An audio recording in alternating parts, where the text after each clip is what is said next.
Film horor Indonesia terbaru yang berjudul Pemukiman Setan yang diproduksi oleh Magma Entertainment dan Rapi Films menawarkan pengalaman penonton yang memukau di bawah arahan sutradara handal Charles Ghazali.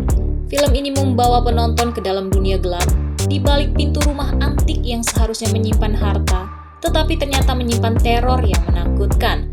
Pemukiman Setan membuka ceritanya dengan tokoh utama Alin Maudy Efrosina yang terjebak dalam tekanan ekonomi setelah kehilangan orang tuanya. Dalam upaya untuk mengatasi kesulitan finansial, Alin bersama Gani, Bisma Mulia, Fitrah, Dava Wardana, dan Zia yang diperankan oleh Asira Zamita merencanakan sebuah perampokan di sebuah rumah antik yang konon menyimpan harta berharga. Rencana perampokan mereka berubah drastis ketika menemukan seorang perempuan, Sukma, yang diperankan oleh Adinda Thomas, yang dipasung di dalam rumah itu. Keputusan untuk melepaskan Sukma membuka pintu teror yang konstan bagi Alin dan teman-temannya. Di tengah kebingungan, Urip Mahesworo, Teku Rifnu Wikana, seorang paranormal yang juga terjebak di rumah tersebut, membimbing mereka dan mengungkap fakta mengerikan bahwa Sukma kerasukan arwah leluhurnya yaitu Mbah Sarap. Pemukiman Setan bukan hanya sekedar film horor konvensional.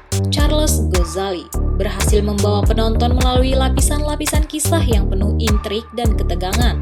Pilihan cast yang kuat dengan Maudy Efrosina sebagai pemeran utama yang memikat, mendukung penyampaian emosi dan atmosfer mencekam dalam film ini. Ketika waktu bergulir, kisah tentang pusaka menjadi fokus perhatian mereka yang terjebak di dalam rumah antik tersebut. Pertanyaan mengenai siapa sebenarnya Mbah Sarap dan apakah Urip Mahesworo bisa membantu mereka keluar dari teror yang melingkupi, semakin memperdalam lapisan misteri dan ketegangan dalam cerita. Kengerian dalam Pemukiman Setan bukan hanya hadir melalui cerita yang memikat, tetapi juga melalui visual make up yang menciptakan atmosfer mencekam. Detail gore pada karakter Sukma dengan mata copot sebelah merupakan contoh nyata bagaimana aspek teknis dalam film ini berhasil memberikan dimensi kengerian yang mendalam. Film ini tidak hanya tentang ketakutan, tetapi juga menghadirkan aksi dan petualangan yang memikat. Dengan keberanian menggali tema-tema horor yang lebih kompleks, Pemukiman Setan menjadi pilihan yang tepat bagi para penonton yang menginginkan lebih dari sekedar teror di malam hari. Film horor Indonesia telah menemukan terobosan baru melalui karya brilian sutradara Charles Ghazali, Pemukiman Setan.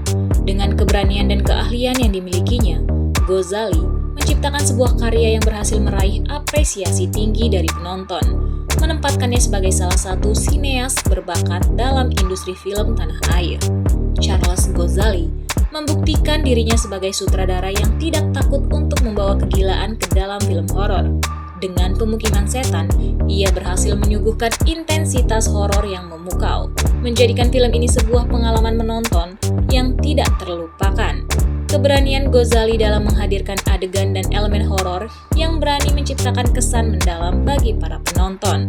Karakter dalam Pemukiman Setan bukanlah sekedar pengisi ruang, melainkan fondasi kuat dalam membangun dinamika cerita.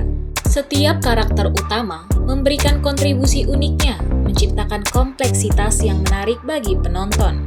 Keberagaman karakter tidak hanya menjadi pemanis, tetapi juga menggambarkan kehidupan karakter dengan lebih mendalam, membawa nuansa yang berbeda dalam plotnya. Charles Ghazali berhasil menggabungkan elemen horor dan aksi dengan mantap dalam Pemukiman Setan. Dengan kepiawaiannya, film ini tidak hanya menyajikan kengerian, tetapi juga menghadirkan momen aksi yang mendebarkan. Sesekali, terdapat sentuhan humor yang menambah keunikan film ini, menjadikannya lebih dari sekedar film horor biasa. Penceritaan yang mengalir mulus, penampakan hantu yang terukur, dan sinematografi yang luar biasa semakin memperkuat atmosfer horor dalam Pemukiman Setan. Film ini terasa seperti sebuah kisah yang sedang diceritakan, menciptakan pengalaman menonton horor yang seru dan menakjubkan. Film ini mampu menciptakan ketegangan yang kuat, memperlihatkan kepiawaian Ghazali dalam mengarahkan adegan-adegan horor yang memukau. Namun, ada satu catatan penting yang bisa menjadi poin diskusi: kelengkapan pemaparan cerita. Meskipun berhasil menciptakan ketegangan, Ghazali memilih untuk tidak sepenuhnya membongkar inti cerita secara tuntas. Mungkin ini adalah strategi untuk menjaga kejutan bagi kemungkinan sequel di masa mendatang. Bagi penonton yang tidak terbiasa dengan ketidakpastian, mungkin menjadi poin yang kurang memuaskan. Jika dibandingkan dengan film sebelumnya, karya Charles Ghazali seperti Kodrat, Pemukiman Setan mungkin berada di bawahnya. Meskipun demikian, hal ini tidak mengurangi kesan mengesankan yang film ini tawarkan. Pencapaian skor 8,5/10 menandakan bahwa film ini tetap menjadi karya yang memukau dan layak diapresiasi. Pemukiman Setan berhasil membuktikan bahwa sinema horor Indonesia memiliki potensi besar untuk bersaing secara global. Charles Ghazali, dengan kepiawaiannya, menjadi arsitek di balik kesuksesan film ini. Film ini menjadi bukti bahwa Indonesia mampu menghasilkan karya berkualitas tinggi dalam genre horor yang bisa diapresiasi oleh penonton internasional. Semoga kedepannya film-film berkualitas terus mengalir dari industri film Indonesia. Karya-karya seperti Pemukiman Setan memberikan harapan bahwa sinema Indonesia dapat terus berkembang dan mengukir prestasi lebih tinggi di panggung dunia. Keberhasilan ini membawa optimisme untuk masa depan perfilman tanah air. Pemukiman Setan adalah bukti keberhasilan sinema horor Indonesia, walaupun dengan catatan mengenai kelengkapan pemaparan cerita. Meskipun demikian, film ini memikat penonton dengan ketegangan yang kuat, perbandingan dengan karya sebelumnya, serta menyampaikan pesan optimisme untuk masa depan perfilman Indonesia. Charles Ghazali, melalui karyanya ini, telah menjadi pelopor dan arsitek di balik kesuksesan sinema horor tanah air.